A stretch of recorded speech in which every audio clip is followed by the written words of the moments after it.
حضرت امام حسن سے آ کے وظیفہ پوچھا، اس شخص نے کہا حضور اولاد کوئی نہیں تو وظیفہ بتائیں، تو آپ نے فرمایا استغفار پڑھا کر، کیا کر؟ اس نے کہا ٹھیک ہے۔ تو حضور پھر میں دوبارہ کعبہ ہوں تو امام حسن کہنے لگے بے اولاد ہے نا تو، استغفار کا وظیفہ بتایا نا؟ کہا ہاں۔ فرمانے لگے اب اس وقت آنا جب اللہ تجھے 10 بیٹے عطا کرے گا۔ کتنے؟ 2 4 نہیں، 10 ہی کہہ دیے۔ تو حضرت امیر معاویہ رضی اللہ تعالیٰ دیکھا، کہنے لگے حسن اتنا بڑا دعویٰ؟ آپ فرمانے لگے میں نے کہہ دیا نا تو اللہ فضل کرے گا، ہاں ہاں اللہ خیر کرے گا، خیر ہو جائے گی۔ وہ شخص کئی سالوں کے بعد آیا، کئی سالوں کے بعد، تو حضرت امیر معاویہ کو بھی ساتھ لایا، کہنے لگا حضور اللہ کے فضل سے اللہ نے 10 بیٹے عطا فرمائے، پورے 10 ہی اللہ نے دیے۔ تو حضرت امیر معاویہ کہنے لگے جناب بات تو آپ کی سچی ہو گئی، پر مجھے بھی بتائیے وظیفہ کہاں سے لیا؟ فرمانے لگے قرآن پاک سے، سورہ نوح کی 10 11 12 آیت پڑھو۔ اللہ فرماتے ہیں تم استغفار پڑھو، میں تمہاری بیٹوں سے بھی مدد کروں گا، مالوں سے بھی مدد کروں گا۔ تو میں نے استغفار بتائی تھی، اور قرآن میرے اللہ کا ہے، رب کا وعدہ جھوٹا ہو سکتا؟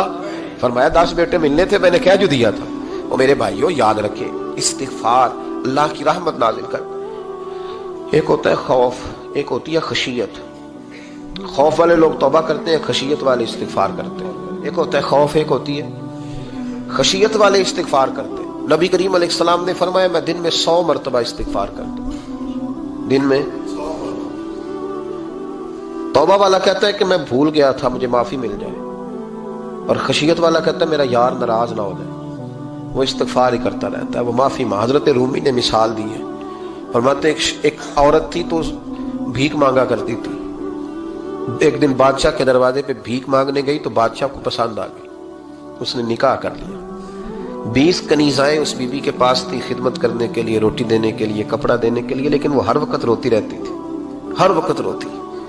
ایک سمجھدار کنیز کہنے لگی کہ ملکہ اب تیرا درجہ بہت بڑا ہے، تو ہر وقت روتی رہتی ہے، معافیاں ہی مانگتی رہتی ہے ہر وقت، کون سی ایسی نعمت ہے جو تیرے پاس نہیں؟ تو وہ کہنے لگی اس لیے تو روتی ہوں۔ کیا مانا؟ کہنے لگی اس لیے روتی ہوں کہ میں اس قابل نہیں تھی جو مجھے مل گیا، کہیں میرے سر کا سائیں ناراض نہ ہو جائے، وہ کہیں بگڑ نہ جائے، مجھے پتا ہے کہ میں کیا تھی اور مجھے کہاں تک پہنچا دیا، میں روتی اس لیے ہوں کہ کبھی کہیں وہ ناراض۔ حضرت عمر اس لیے روتے تھے کہ کہیں مصطفیٰ ناراض نہ ہو جائے، حضرت ابو بکر اس لیے تڑپتے تھے کہ کہیں اللہ کا فضل روٹھ نہ جائے۔ یہ جو مولا علی اپنے کمرے میں بیٹھ کے زور زور سے استغفار پڑھتے تو اس لیے نہیں کہ بڑے پاپ تھے جن کی معاذ اللہ معافی مانگتے تھے، اس لیے کہ رب رسول کہیں ناراض نہ ہو۔ خشیت تھی کہ جہاں ہم پہنچے ہوئے کہیں وہاں سے واپس۔ استغفار بندے کی اللہ سے صلح کرا دیتا ہے، بندے کی رب سے صلح ہو جاتی ہے جب استغفار۔ دیکھیں نا بڑی سادی سی بات ہے کہ 2 بھائی ناراض ہوں تو بڑا کہتا ہے اس نے میری بے ادبی بڑی کی، تو چھوٹا اگر پاس آ جائے اور پیر پکڑ لے کہ چل یار معاف کر دے، تیرا بھائی نہیں۔ پتہ کیا ہوتا ہے؟ صرف معافی نہیں ملتی، ہاں صرف معافی نہیں، چھوٹے نے بے ادبی کر دی، بڑے کو تکلیف ہوئی، بات جب آگے بڑھی نا تو بڑے نے شکوہ کیا، جب لوگوں نے چھوٹے کو سمجھایا تو چھوٹا جب معافی مانگتا، ادھر دیکھو میری طرف، جب چھوٹا معافی مانگتا ہے نا اٹھ کے جاتا ہے اور بڑے کے پیر پکڑتا تو میرا معاف نہیں کرتا، بڑا رو بھی پڑتا ہے، بڑا رو بھی پڑتا ہے، اور وہ کہتا ہے کہ وہ میں اور تم اماں کے پاس اکٹھے بیٹھتے، ایک باپ کی موٹر سائیکل پہ اکٹھے بیٹھتے، تو تیرا اور میرا رشتہ یار تو نے یہ کیوں؟ وہ جو آنسو نکلتے ہیں نا وہ درد ہوتا ہے، وہ کیف ہوتا ہے، وہ سوز ہوتا ہے، وہ لذت ہوتی ہے، وہ پیار ہوتا ہے۔ رب کہتا ہے تو معافی مانگ، انہو کان غفارا، تو معافی مانگ، میں تجھے معاف بھی کروں گا، تیرے اوپر رحمت بھی فرماؤں گا، تیرے اوپر کرم نوازی بھی کروں گا، تجھے نواز دوں گا، تجھے عطا کروں گا۔ حضرت موسیٰ کلیم اللہ علیہ السلام کا زمانہ مبارکہ تھا، قحط پڑ گیا، بارش نہیں ہوتی۔ ہم لوگ نا اب تو خیر ہمارے پاکستان میں تو ٹیبل ٹاک ہوتی ہے، ٹاک شو ہوتے ہیں، ہمارے ہاں تو پتہ کیا جاتا ہے کہ بارش ہو کیوں نہیں رہی، پھر اس پہ یہ ہوتا ہے کہ دھواں بڑا چڑھ گیا ہے، حالات بڑے خراب ہیں، فلاں ایسے ہو گیا، قحط کا۔ ہم تو اسباب تلاش کرتے رہتے ہیں نا جی، پھوک بہت زیادہ ہے، فلاں چیز ایسے ہے، فلاں چیز ایسے، ہم تو یہ تلاش کرتے رہتے ہیں۔ وہ لوگ یوں نہیں کرتے تھے، وہ سیدھے جا کے مسلوں پہ بیٹھتے تھے، اس لیے کہ وہ کہتے تھے جب رب چاہتا ہے تو پھر کوئی چیز کسی چیز کو روک سکتی، وہ سیدھے مسلے پہ بیٹھتے۔ اعلیٰ حضرت فاضل بریلوی رحمۃ اللہ علیہ کے پاس ایک مولانا محمد حسین آئے، وہ فلکیات کے بڑے ماہر تھے، تو اعلیٰ حضرت نے فرمایا ذرا ستاروں کا حساب لگا کے دکھاؤ بارش کب ہوگی؟ کہنے لگا پورا مہینہ تو نہیں ہوگی۔ تو اعلیٰ حضرت رحمۃ اللہ علیہ فرمانے لگے کہو کہ میرا علم کہتا ہے مہینہ نہیں ہوگی، اللہ چاہے تو ابھی ہو سکتی ہے۔ کہنے لگا جی وہ تو ٹھیک ہے پر میرا علم، وہ جیسے روز لوگوں نے پیر نیٹ ٹو شہنشاہ صاحب نہیں کھولے ہوتے کہ بارش کب آئے گی، اور اس کی طرف نہ دیکھ، مصلے پہ بیٹھ، مہربانی کر مصلے پہ بیٹھ، اللہ کی بارگاہ میں حاضر ہو، اس سے معافی مانگ، اسے منا تاکہ وہ رحمت کی بارش۔ کہنے لگا جی میرا علم کہتا ہے۔ تو اعلیٰ حضرت فرمانے لگے پھر وہی بات، تو کہ اللہ چاہے تو بارش ابھی، لیکن یہ جو اڑ گئے ہیں نا بیچارے، یہ اڑ ہی گئے ہیں، یہ جہاں الجھ گئے ہیں وہاں یہ لوگ الجھ گئے، اللہ ہمیں الجھنے سے محفوظ فرمائے۔ تو اعلیٰ حضرت اٹھے تو فرمایا ٹائم کیا ہوا ہے گھڑی پہ؟ کہنے لگا جی 12۔ تو اعلیٰ حضرت نے گھڑی گھمائی، اب کیا بج گیا؟ کہنے لگا 4 بج گئے۔ فرمانے لگے بج گئے نا 4؟ کہنے لگا جی آپ نے گھڑی گھما جو دی ہے۔ فرمانے لگے اللہ بھی جب چاہے تو ستارے گھما دیتا ہے، اللہ بھی ستارے گھما دیتا ہے بارش۔ کہنے لگا جی وہ تو ٹھیک ہے پر مہینہ نہیں ہو سکتی۔ اڑا ہوا بندہ، اس کا کوئی علاج ہے جو اڑ جو جائے؟ اس کے لیے قرآن کہتا ہے وَإِذَا خَاطَبَهُمُ الْجَاهِلُونَ قَالُوا سَلَامًا، اسے سلوٹ کرو دور سے، اسے کو تو جان اور تیرا۔ کہنے لگا جی ہو نہیں سکتی پورا مہینہ۔ فرمانے لگے یار تو جا اپنا کام کر۔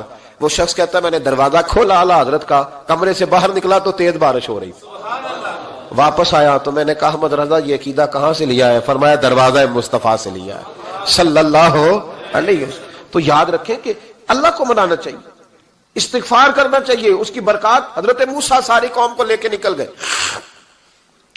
آؤ بھائی میدان میں اللہ کی بارگاہ میں استغفار کریں اور بارش کا سوال کریں، بارش مانگے۔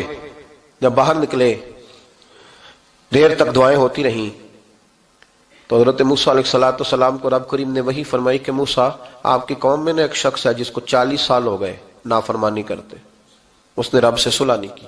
کتنے لوگ ہیں؟ ایک، اور 40 سال سے وہ نافرمان ہے، اس کو مجمع سے نکال دو بارش ہو جائے گی۔ اگر ایک گناہگار کی وجہ سے بارش رک جاتی ہے، اور جہاں دروازے کھلے ہوئے ہوں، جہاں تنہائیاں خوفناک ہوں، اور جہاں تباہی اتری ہوئی ہو، اور جہاں لوگ کروڑوں روپیہ مال ہڑپ کر گئے ہوں، اور جہاں علماء کو ہتھ کڑیاں لگا کے ٹھنڈی زمینوں پہ لٹا دیا جائے، اور قوم کہہ رہی ہو اچھا ہوا اچھا ہوا، اور لوگ پھبتیاں اڑا رہے ہوں، مذاق کر رہے ہوں، تو پھر اس قوم پہ کس طرح کر کے فضل الہی۔ اور یہ مولوی کا معاملہ نہیں، یہ تو ممبر رسول کا معاملہ ہے۔ میرے مصطفیٰ نے یہ نہیں کہا پیر میرا وارث ہے، حضور نے فرمایا عالم میرے دین کے وارث ہے۔ ہاں حضور نے فرمایا جس نے عالم کے چہرے کا دیدار کیا سمجھے میں نے اپنے نبی کی زیارت کی ہے۔ لیکن یہاں تو خیر یہ عنوان نہیں، ورنہ میں اس پر جاتا ہے۔ تو کہا ایک بندہ ہے 40 سال سے اللہ کی نافرمانی کر رہا ہے، وہ اگر نکل جائے تو بارش ہو جائے گی۔ حضرت موسیٰ نے اعلان کر دیا بھی ایک شخص ہے، وہ اگر نکل جائے تو بارش ہو جائے گی۔ پتہ تو ہوتا ہے نا سب کو، مجھے بھی پتہ ہے کہ میں اندر سے کیسا ہوں، اور آپ کو بھی خبر تو ہوتی ہے نا جی۔ جب بات ہو رہی ہوتی ہے تو پھر پتہ تو چلتا ہے نا کہ بات کہاں جا کے سیٹ ہو رہی ہے، پتہ چلتا ہے نا۔ اسے بھی چل گیا پتہ، اب اندر ہی اندر رونے لگا۔ اور دیکھو امام رازی اور امام غزالی دونوں نے لکھا ہے کہ اس درد سے رویا، اس درد سے کہ ادھر والے کو بھی پتہ نہ چل جائے، مجمع کے اندر کھڑا ہے اور ادھر والے کو بھی استغفار، دیکھو ادھر والے کو بھی پتہ نہ چل جائے، اور ادھر والے کو بھی کہیں ہجوم میں غم میں بھی توہین ضبط غم نہ ہوئی۔ ہم اس احتیاط سے روئے کہ آنکھ نم نہ ہوئی، ہجوم میں غم میں بھی توہین ضبط غم نہ ہوئی۔ ہم اس احتیاط سے روئے کہ آنکھ نم نہ ہوئی، روئے بھی پر کسی کو آنسو نہیں دیکھنے دیے۔ اب اس درد سے کہتا ہے اللہ تو معاف کرنے والا ہے نا، تو معاف کرتا ہے، پردہ پوشی کرتا ہے، اور مالک اگر لوگوں کو پتہ چل گیا تو میرے تو بچوں کا بھی جینا حرام کر دے گا، یا اللہ میری تو آنے والی نسل بھی تڑپ کے وقت گزارے گی۔ مالک تو معاف کر دیا کرتا ہے، لوگ نہیں معاف کرتے، اے اللہ یہ میری خوبیاں بھول جائیں گے، میری خامیوں پر بات، مالک میں یہ ذلت نہیں برداشت کر سکتا، فضل فرما۔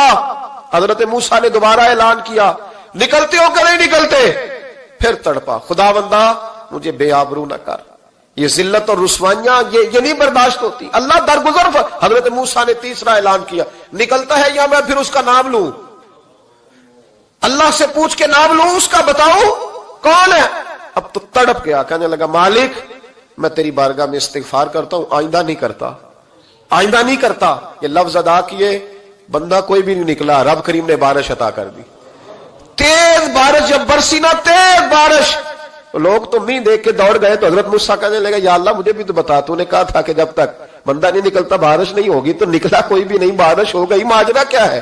تو رب کریم نے فرمایا موسیٰ بس اس نے مجھ سے صلح کر لی، اس نے مجھ سے صلح کر لی۔ اور امام غزالی نے لفظ لکھے، حضرت موسیٰ نے پوچھا، حالانکہ اللہ اپنے نبیوں کو غیب کے خزانے دیتا ہے، پوچھا کہ اے اللہ مجھے اس کا نام بتا دے، تو رب کریم نے فرمایا موسیٰ جب گناہگار تھا تب نہیں کسی کو بتایا، جب پاپی تھا تب نہیں بتایا، جب مجرم تھا تب نہیں بتایا، اب کیسے بتا دوں؟ فرمایا اس کی میری صلح ہو گئی ہے، اور فرمایا جو بارش نہیں نہ ہو رہی تھی وہ بھی اس کی وجہ سے نہیں ہو رہی تھی، اب جو ہوئی ہے نا تو یہ بھی اسی کی وجہ سے ہوئی ہے، یہ بارش اب جو ہوئی ہے تو یہ بھی یہ اس گناہگار کے سبب سے۔ اپنی راتیں اللہ کے ساتھ گزارے، مصلی پہ بیٹھے۔ میرے صاحب رحمۃ اللہ علیہ سے جب کو کہتا نا کہ بڑا پریشان ہوں تو کچھ بتائیں، تو فرماتے آج رات مصلی پہ بیٹھ کے اپنے رب سے بات کرنا، میں بھی بات کروں گا۔ بندوں کو دکھ بتانے سے عزت میں کمی آتی ہے، اور اگر اللہ کو بندہ اپنے دکھ بتائے تو اللہ عزتیں بڑھا دیتا ہے۔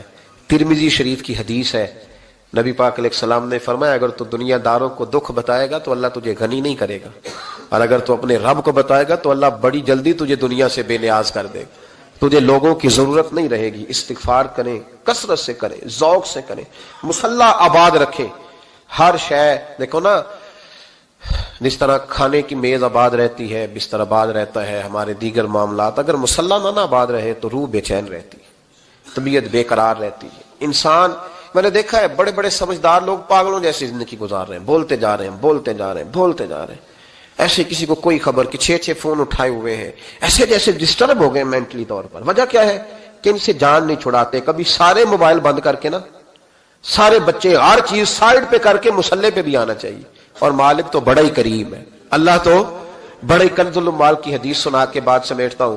نبی پاک صلی اللہ تعالی وسلم فرماتے ایک شخص تھا بنی اسرائیل میں، بڑا مالدار تھا، تو پھر اس پہ غربت آ گئی۔ جب غربت آئی تو رو پڑا، کہنے لگا اے اللہ میں غریب ہو گیا ہوں، میری مدد فرما، میں نے بڑی نافرمانی کی ہے تیری۔ مالدار جب تھا تو بڑی موج کر، یا اللہ میں نے بڑی اب نہیں کروں گا، مجھے اس غربت سے نکال۔ تو اللہ نے فرشتوں سے کہا کہ دے دو جو مانگتا ہے۔ تو فرشتے کہنے لگے یا اللہ یہ توبہ کر کے نہیں آیا، ڈر کے نہیں آیا، یہ تو الجھ گیا تب آیا ہے، یہ تجھ سے ڈر کے ہوتا ہے نا ایسے کہ لوگ اللہ سے نہیں ڈرتے جتنا غربتوں سے معاذ اللہ ڈرتے ہیں۔ یا اللہ یہ تو وہ الجھ گیا تب آیا۔ تو اللہ نے فرمایا پتہ مجھے بھی ہے، لیکن آ تو گیا ہے نا، چلو دے دو۔ تو کہا یا اللہ اگر دے دیا تو دوبارہ نہیں آئے گا۔ فرمایا اس کا بھی مجھے پتا ہے، تم دے دو۔ اسے دے دیا۔ جب دولت مل گئی نا تو کہنے لگا اوہو وہ تو میں نے اس طریقہ سے استعمال کیا اس لیے کامیاب ہو گیا۔ پھر کچھ وقت گزرا تو پھر الجھ گیا، پھر قرضے چڑھ گئے، پھر سارے علاج کر، کہنے لگا یا اللہ اب نہیں کرتا، اب معاف کر دے۔ 70 دفعہ توبہ کی اور 70 دفعہ توڑی۔ حبیب کریم فرماتے ایک دن بستر پہ تھا، آسانی تھی، 70 دفعہ فرشتوں نے کہا یا اللہ یہ جھوٹا ہے، جھوٹ بولتا ہے، یہ تو غربت ہے، یہ تو تیری بارگاہ میں آیا ورنہ کبھی نہ آتا، بیمار ہوا ہے تو آیا، اس کا تو بچہ بیمار ہوا ہے تو آیا ورنہ کبھی نہ آتا۔ 70 دفعہ توبہ توڑی۔ ایک دن رات کو بستر پہ لیٹا تھا، دولتیں بھی تھی، آسانیاں بھی تھی، دل میں خیال آیا میں کتنا جھوٹا ہوں، جب الجھ جاتا ہوں تو اس کے دروازے پہ جاتا ہوں اور وہ کتنا کریم ہے، مجھے خالی نہیں لوٹاتا۔ تڑپ اٹھا، آنسو نکل گئے، اٹھ کے مصلی پہ کھڑا ہوا تو رب کریم نے فرشتوں سے فرمایا کھول کے دیکھو دروازے، آج یہ غربت کی وجہ سے نہیں آیا، آج میرا بن کے آیا ہے۔ تو یا اللہ پہلے تو دولت دیتا تھا، آج کیا دے گا؟ تو محبوب فرماتے اللہ فرماتے اب میں اسے بغیر حساب کتاب جنت عطا کروں گا۔ استغفار کریں، اس کے حضور حاضری دیں۔ جس طرح سارا کچھ چھوڑ چھاڑ کے لوگ کہتے ہیں کہ 1 مہینہ میں نے کسی سیاحتی مقام پہ رہنا ہے، میں نے اب کسی ٹھنڈے علاقے میں چلے جانا ہے، برف باری دیکھنی ہے، سیر کرنی ہے، 10 دن کی چھٹیاں وہاں گزارنی ہے، چلو 7 چھٹیاں وہاں گزار لو، 3 دن اپنے اللہ کے ساتھ گزارو، روزے رکھو، دن کو رات کو قرآن شریف پڑھو، تلاوت، کچھ وقت دو اللہ کے ساتھ، حضور پر درود و سلام بھیجنے کے لیے، نبی پاک کی نعت کے لیے، اذکار کے لیے، بزرگوں کے لیے، پھر دیکھنا اللہ روح کو کتنا سکون دیتا ہے۔ آخر دعوانا الحمدللہ رب العالمین۔